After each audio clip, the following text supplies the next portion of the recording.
माँ जैसा स्वाद नहीं है। हमारी सुमन तो 5 स्टार होटल में शेफ रह चुकी है, आप लोगों को खाने की कोई दिक्कत नहीं आएगी जी। अरे वाह, ये तो बहुत अच्छी बात है आंटी। रवि भैया को खाने का बहुत शौक है, अब भाभी बनाएगी और भैया खाएंगे, कमाल की जोड़ी है।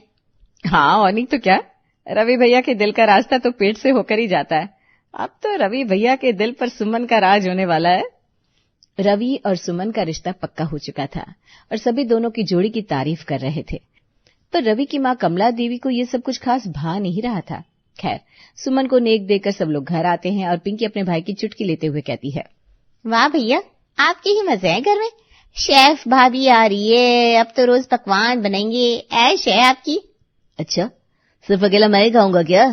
तुम नहीं खाओगी? तुम्हारे भी तो मजे है। वैसे मुझे तो माँ के हाथ का खाना ज्यादा अच्छा लगता है। तभी प्रभा मुस्कुराती हुए कहती है, हाँ हाँ देवर जी, हम सबको पता है कि आपको माँ के हाथ का खाना ही अच्छा लगता है, पर क्या पता अब देवरानी के हाथ का खाना भी अच्छा लगने लगे। कमला देवी ये सुन लेती है और सुनकर चिढ़ जाती है। बाहर होटल में खाना बनाना अलग बात होती है और घर में प्रेम से पूरी निष्ठा से खाना बनाना अलग बात होती है। देखते हैं तुम्हारी शेफ सुमन कैसा खाना बनाती है। आज तक रवि ने सिर्फ मेरे हाथ का खाना खाया है, देखते हैं उसे सुमन का बनाया हुआ खाना पसंद भी आता है कि नहीं। अरे कभी तो कुछ अच्छा बोल दिया करो कमला, बहू अभी आई नहीं कि तुम पहले ही उसमें कमियां निकालने लगी। क्यों पसंद नहीं आएगा तुम्हारे बेटे को बहू के हाथ का खाना? हाँ हाँ, आप सबको तो मैं ही खारी लगती हूँ। अब मैं क्या कुछ गलत कह रही हूँ? सुमन खाना बनाएगी तभी तो पता चलेगा ना कैसा बनाती है।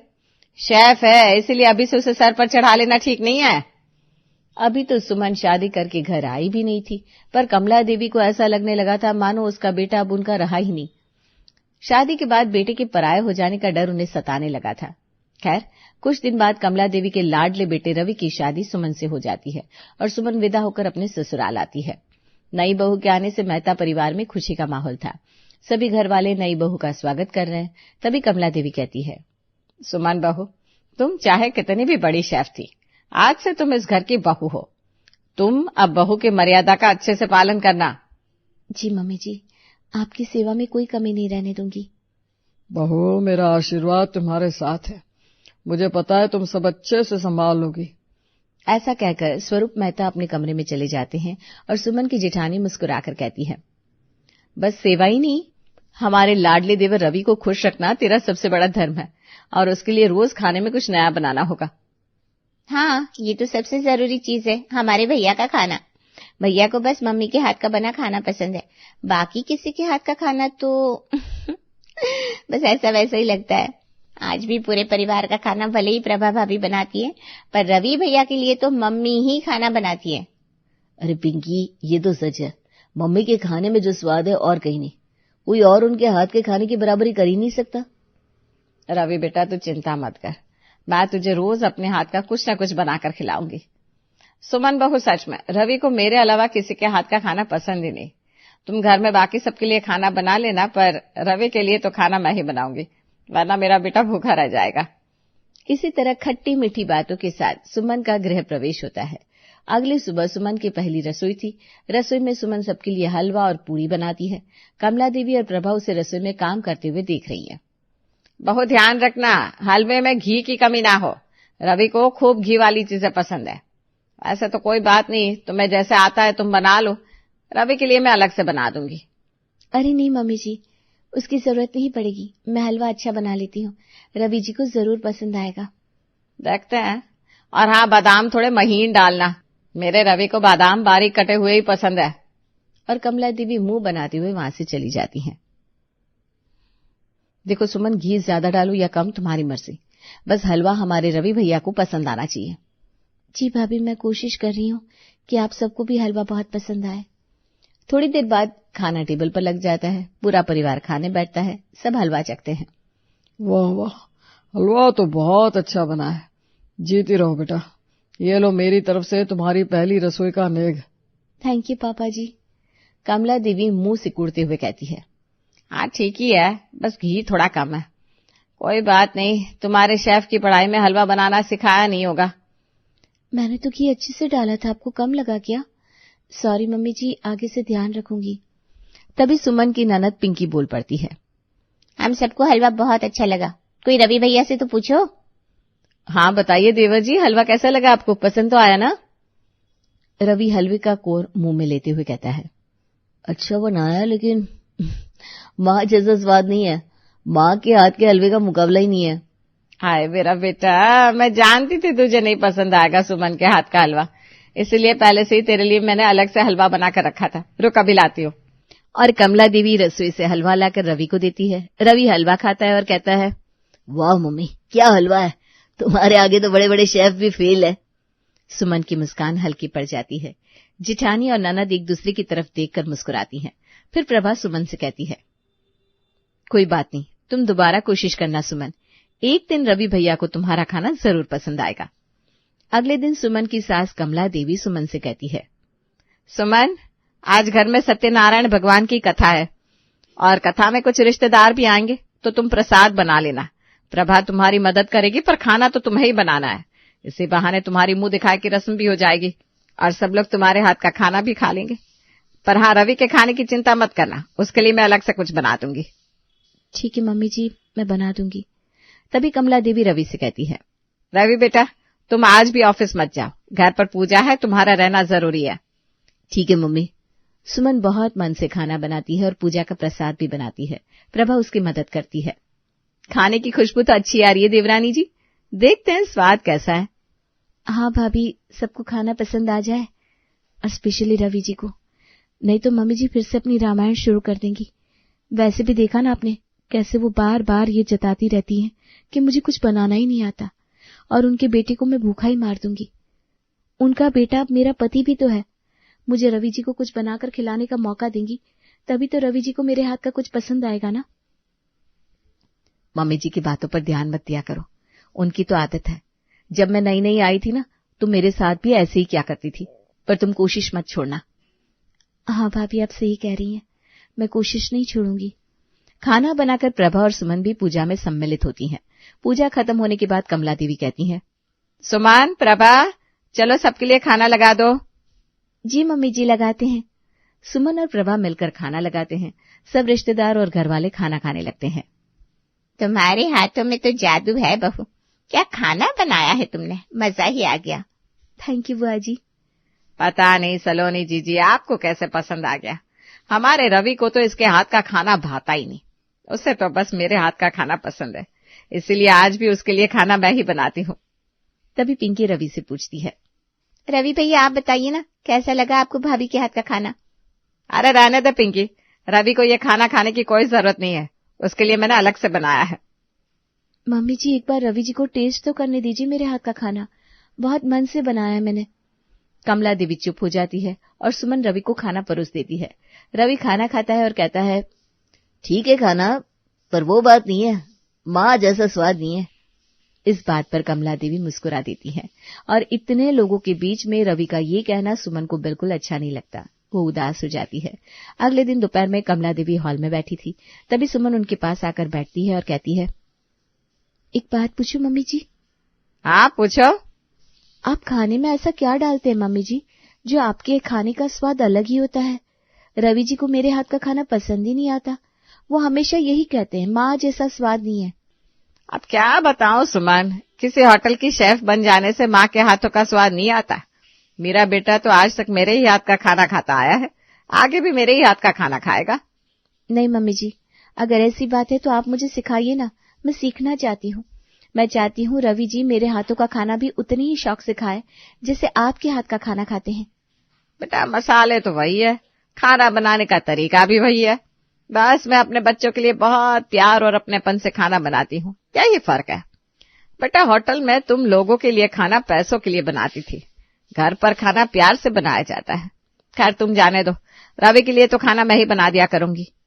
ये क्या कह रही हैं आप? मतलब मैं खाना प्यार से नहीं बनाती? अब तुम ठहरी आजकल की लड़की, तुम में वो बात कहाँ? ऐसी कोई बात नहीं है मम्मी जी, मैं भी खाना प्यार से ही बनाती हूँ। ठीक है बनाती होगी, पर रवि को सिर्फ मेरे हाथ का खाना ही भाता है, यह तो तुमने खुद भी देखा ही है, तो अब बहस क्यों करनी? तभी प्रभा वहां आती है और धीरे से सुमन को कहती है, चिंता मत करो सुमन, तुम कोशिश करो, एक दिन रवि भैया को तुम्हारे हाथ का खाना जरूर अच्छा लगेगा। दोनों बहुओं के वहां से जाने के बाद स्वरूप कमला देवी को समझाते हैं, कमला, तुम्हें सुमन से ये सब नहीं कहना चाहिए था। वो तो तुम्हारे पास सिर्फ पूछने आई थी कि तुम खाना कैसे बनाती हो, और तुमने इतना कुछ सुना दिया उसे। पत्नी अपने पति का दिल जीतने की कोशिश कर रही है तो तुम्हें तो खुश होना चाहिए, पर तुम हो कि ताने दिए जा रही हो। क्या इसीलिए बहू लेकर आई थी तुम रवि के लिए? आप चुप करो जी। आपको क्या पता इन बहू को कैसे काबू में रखा जाता है। और मैंने क्या गलत कह दिया? रवि को सिर्फ मेरे हाथ का खाना ही पसंद है, कितनी ही बड़ी शेफ क्यों ना हो जाए। ये आप देख रहे हो ना। अब स्वरूप जी गुस्से में अपने कमरे में चले जाते हैं। अगले दिन सुबह का वक्त है। कमला देवी कटोरे में खीर लेकर आती है और रवि को देते हुए कहती है, ये ले रवि, ये खाकर बता खीर कैसी बनी है। आज तेरे लिए खास बनाई है मैंने। ये सुनकर रवि खुश हो जाता है। अरे वाह माँ, आज तो जमकर खाऊंगा। रवि एक चम्मच खीर मुंह में डालता है और बोल पड़ता है, वाह माँ, आपके हाथ का स्वाद और कहीं नहीं मिल सकता। बहुत टेस्टी खीर है। मैं तो कहता हूँ आज लंच में भी यही पैक कर दो। कमला देवी रवि के पास बैठी सुमन को सुनाते हुए रवि से कहती है, बेटा आराम से खा। इन दिनों ना तू कुछ ठीक से खा भी नहीं रहा। देख तो कितना दुबला हो गया है। तू भी क्या करे, स्वाद बिना खाना खाया ही कहाँ जाता है। मैं बनाती तो हूँ तेरे लिए खाना, पर सुमन की जिद की वजह से तुझे उसके हाथ का रूखा सूखा खाना पड़ता है। इसलिए आज बड़े प्यार से मैंने तेरे लिए खीर बनाई है। अब आराम से खा। मैं लंच में भी दे दूंगी तुझे। सब तेरी पसंद के मेवे डाले हैं मैंने इसमें। आपके हाथ में जादू है, आज तो मजा ही आ गया। ये सब सुन रही सुमन से अब चुप नहीं रहा गया। मम्मी जी, आप तो ऐसे कह रही हैं जैसे मैं बहुत ही घटिया खाना बनाती हूँ। मेरा खाना खाने लायक ही नहीं होता। आपको याद नहीं तो मैं याद दिला दूं कि मैं जाने माने होटल ग्रीनलैंड की हेड शेफ, और तो और सिर्फ भारत ही नहीं बल्कि पूरे 25 देशों के व्यंजन बनाने आते हैं मुझे। इस पर कमला देवी हल्के गुस्से के लहजे में कहती है, होगी कहीं की शेफ, हम क्या करें। मेरे बेटे को तेरा खाना अच्छा लगता ही नहीं, तू जा यहाँ से। ये सुनकर सुमन गुस्से में वहां से उठकर चली जाती है। शाम के वक्त सुमन अपने कमरे में बैठी थी, तभी उसकी सहेली पूनम का फोन आता है। हेलो पूनम, कैसी है? मैं अच्छी हूँ, तू सुना? अरे पूछ मत यार, क्या बताऊं, बहुत परेशान हूँ। क्या हुआ, क्या बात है? शादी की पहली रसोई में हलवा बनाया, घर में सबको पसंद आया, पर रवि जी एक ही बात कहते हैं, माँ जैसा स्वाद नहीं। फिर पूजा में भी सबको मेरा खाना बहुत अच्छा लगा, पर रवि जी का फिर वही, माँ जैसा स्वाद नहीं। अरे मुझे तो समझ में नहीं आता आखिर क्या कमी रह गई मेरे खाने में। अरे यार, तू तो शेफ है, तेरे हाथ का खाना तो बहुत टेस्टी होता है, फिर रवि जीजू को कैसे पसंद नहीं आया? क्या पता यार, कुछ समझ में नहीं आता। ऊपर से मेरी सास रोज किसी न किसी बात पर मुझे खाने को लेकर ताने मारती रहती है। कहती है बार बार, रवि को बस मेरे ही हाथ का खाना पसंद है। देख, तेरी सास तुझे तब तक ताने देगी जब तक रवि जीजू को तेरा खाना पसंद नहीं आएगा। इसलिए तू कोशिश कर, रोज कुछ नया बना। देखना एक दिन रवि जीजू को तेरा खाना जरूर पसंद आएगा। ऐसा कहकर पूनम फोन कट कर देती है और सुमन तय करती है कि अब रोज नई नई डिशेस बनाएगी वो। बस फिर क्या था, सुमन रोज कुछ नया बनाती, रोज रवि बस यही कहता, माँ जैसा स्वाद नहीं। इस सब से थक हार कर सुमन उदास बैठी थी, तभी उसके पास प्रभा आती है। क्या हुआ सुमन, उदास क्यों बैठी है? क्या करूं भाभी, मैं तो रवि जी की ये बात, माँ जैसा स्वाद नहीं, माँ जैसा स्वाद नहीं, ये सुन सुनकर तंग आ गई हूँ। तुम उदास मत हो, तुम बहुत अच्छा खाना बनाती हो।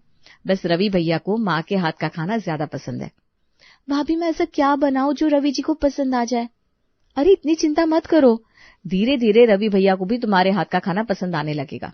तुम एक काम करो, आज का डिनर तुम बनाओ और खाने में टमाटर की चटनी जरूर बनाना, रवि भैया को बहुत पसंद है। ये कहकर प्रभा वहां से चली जाती है। सुमन डिनर की तैयारी में लग जाती है। रात के वक्त घर के सभी लोग खाने की टेबल पर बैठे खाने का इंतजार कर रहे थे, तभी प्रभा और सुमन सबके लिए खाना परोसती है। क्या बात है सुमन भाभी, आज तो भैया की फेवरेट टमाटर की चटनी बनाई है आपने। मम्मी भी ऐसी ही टमाटर की चटनी बनाती है। रवि भैया को मम्मी के हाथ की चटनी बहुत पसंद है।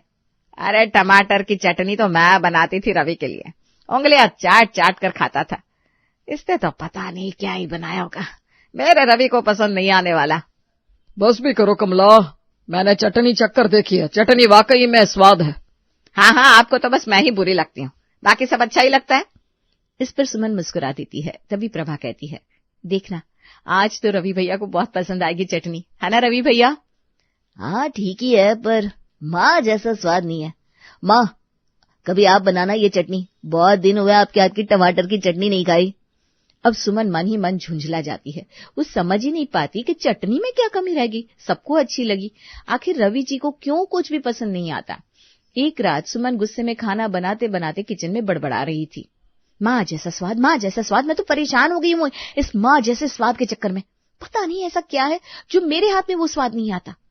वो इतने गुस्से में रहती है कि सब्जी पर ध्यान नहीं देती और सब्जी जल जाती है। तभी पीछे से कमला देवी की आवाज आती है, अरे सुमन, जलने की महक आ रही है, देख जरा। अरे! आवाज से अचानक सुमन को ध्यान आता है और वो देखती है कि सब्जी तो वाकई जल गई है। अब इसे बचाने का कोई उपाय ही नहीं है। सब खाना खाने आने वाले थे, अब तो जो बना है वही परोसना पड़ेगा। पूरा परिवार खाने बैठता है। सुमन डरते डरते जली हुई सब्जी परोसती है। घर वाले खाना खाने लगते हैं। तभी सुमन की ननद पिंकी मजाक करते हुए कहती है, अरे भाभी, आज सब्जी थोड़ी अलग लग रही है, कोई नई रेसिपी ट्राई की है क्या? हाँ, रवि भैया को खाना पसंद आ जाए इसलिए रोज कुछ नया ट्राई करती है बेचारी। आज भी सब्जी नए तरीके से बनाई होगी शायद। तभी रवि एक निवाला मुंह में डालता है और आंख बंद करके कहता है, अब आया ना माँ जैसा स्वाद। माँ भी बिल्कुल ऐसा ही बनाती है, वही खुशबू, वही स्वाद, मजा आ गया भाई आज। सुमन, भले ही तुम 5 स्टार होटल की शेफ थी, पर मेरे दिल की शेफ तो आज बनी हो। ये सुनकर पूरा परिवार चौंक जाता है। कमला देवी, प्रभा और पिंकी एक दूसरे को हैरानी से देखते हैं। तभी सुमन कहती है, अच्छा तो ये राज था, फिर तो मैं कल से हर सब्जी को थोड़ा जला दिया करूंगी। रवि, तुमने साबित कर दिया, कोई कितना भी स्वादिष्ट खाना बना ले पर माँ ने जो खिलाया वही सबसे अच्छा होता है। अरे भैया, पहले ही कह देते, भाभी जला कर ही खाना परोसती आपको। बेचारी भाभी को बेकार में ही इतनी मेहनत करनी पड़ी। कमला देवी शर्मा जाती है और नजरें झुकाए कहती है, अरे नहीं सुमन, ऐसा नहीं है, वो रवि तो कुछ भी कहता है। नहीं मम्मी जी, रवि जी को अगर ऐसी ही सब्जी पसंद है तो मैं रोज बना दिया करूंगी। हाँ भाभी, रवि भैया के लिए ऐसी सब्जी बना देना, पर मुझे ऐसी सब्जी कुछ खास पसंद नहीं है। मेरे लिए तो आप अपने हाथ का स्वादिष्ट खाना ही बनाना। अरे नहीं बस। रवि की बात सुनकर पूरा परिवार ठहाका मारकर हंसने लगता है। सुमन भी मुस्कुरा देती है।